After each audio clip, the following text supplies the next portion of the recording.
বাংলার গ্রামীণ সমাজের শ্রেণীভেদ আর দুর্বলের ওপরে সবলের অনাচার অবিচার নিয়ে লেখা কবিগুরু রবীন্দ্রনাথ ঠাকুরের অমর কবিতা ২ বিঘা জমি।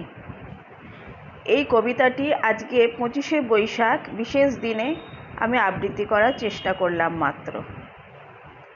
শুধু বিঘে ২ ছিল মোর ভুঁই, আর সবই গেছে ঋণে। বাবু বলিলেন, বুঝেছ উপেন, এ জমি লইব কিনে? কহিলাম আমি, তুমি ভূস্বামী, ভূমির অন্ত নাই। চেয়ে দেখো, মোর আছে বড় জোর মরিবার মতো ঠাঁই।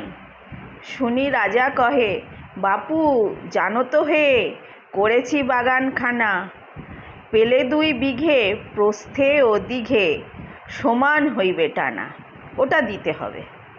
কহিলাম তবে বক্ষে জুড়িয়া পানি, সজল চক্ষে করুণ বক্ষে গরিবের ভিটাখানি। সপ্তপুরুষ যেথায় মানুষ, সে মাটি সোনার বাড়া। দৈন্যের দায়ে বেচিব সে মায়ে, এমনই লক্ষ্মী ছাড়া। আঁখি করি লাল রাজা ক্ষণকাল, রহিল মৌন ভাবে। কহিলেন শেষে ক্রূর হাসি হেসে, আচ্ছা সে দেখা যাবে। পরে মাস দেড়ে ভিটে মাটি ছেড়ে বাহির হইনু পথে। করিল ডিক্রি সকলি বিক্রি, মিথ্যা দেনার ক্ষতে। এ জগতে হায় সেই বেশি চায়, আছে যার ভুরি ভুরি। রাজার হস্ত করে সমস্ত কাঙালের ধন চুরি। মনে ভাবিলাম, মোরে ভগবান রাখিবে না মোহ গর্তে। তাই লিখি দিল বিশ্ব নিখিল ২ বিঘার পরিবর্তে। সন্ন্যাসী বেশে ফিরি দেশে দেশে, হইয়া সাধুর শিষ্য। কত হেরিলাম মনোহর ধাম, কত মনোরম দৃশ্য। ভূধরে সাগরে বিজনে নগরে, যখন যেখানে ভ্রমি, তবু নিশিদিন ভুলিতে পারিনে সেই ২ বিঘা জমি। হাটে মাঠে বাটে এই মতো কাটে বছর ১৫-১৬।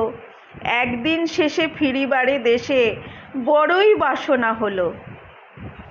নম নম নম সুন্দরী মম জননী বঙ্গভূমি। গঙ্গার তীর স্নিগ্ধ সমীর, জীবন জুড়ালে তুমি। অবারিত মাঠ গগন ললাট, চুবে তব পদধূলি। ছায়া সুনিবিড় শান্তির নীড়, ছোট ছোট গ্রামগুলি। পল্লব ঘন আম্র কানন, রাখালের খেলা গেহ। স্তব্ধ অতল দিঘি কালো জল, নিশীথ শীতল স্নেহ। বুক ভরা মধু বঙ্গের বধূ, জল লয়ে যায় ঘরে। মা বলিতে প্রাণ করে আনচান, চোখে আসে জল ভরে। ২ দিন পরে দ্বিতীয় প্রহরে প্রবেশিনু নিজ গ্রামে। কুমোরের বাড়ি দক্ষিণে ছাড়ি, রথতলা করি বামে।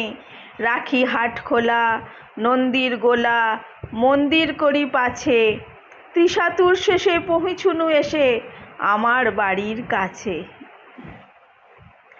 ধিক ধিক ওরে শত ধিক তোরে, নীলাজ কুলটা ভূমি।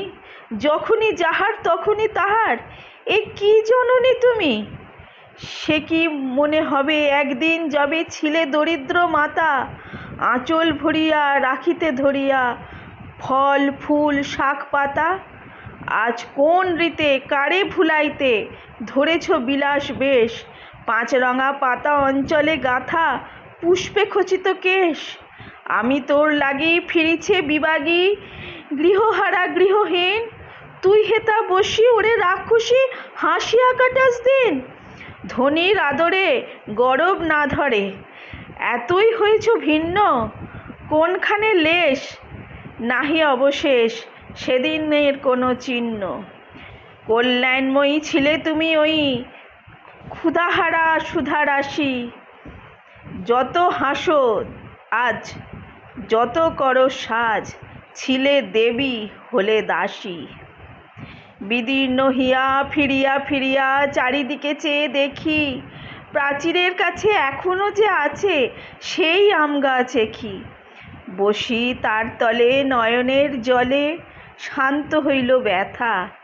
একে একে মনে উদিল স্মরণে বালককালের কথা।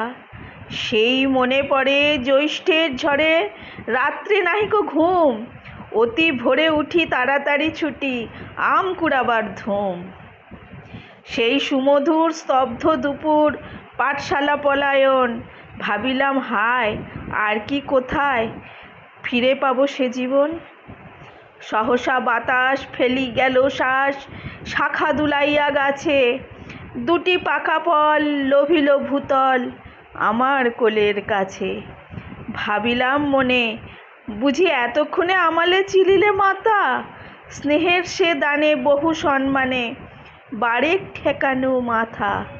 হেনকালে হায় যমদূত প্রায়, কোথা হতে এলো মালি, ঝুটি বাঁধা উড়ে সপ্তম সুরে পাড়িতে লাগিল গালি। কহিলাম তবে, আমি তো নীরবে দিয়েছি আমার সব, দুটি ফল তার করি অধিকার, এত তারি কলরব। চিনিলোরা মোড়ে নিয়ে গেল ধরে, কাঁধে তুলে লাঠি গাছ। বাবু ছিপ হাতে পারিষদ সাথে ধরিতেছিলেন মাছ। শুনি বিবরণ ক্রোধে তিনি কন, মারিয়া করিব খুন। বাবু যত বলে পারিষদ দলে বলে তার শতগুণ। আমি কহিলাম, শুধু দুটি আম ভিক মাগি মহাশয়। বাবু কহে হেসে, বেটা সাধু বেশে, পাকা চোর অতিশয়। আমি শুনে হাসি, আঁখি জলে ভাসি, এই ছিল মোর ঘটে। তুমি মহারাজ সাধু হলে আজ, আমি আজ চোর বটে।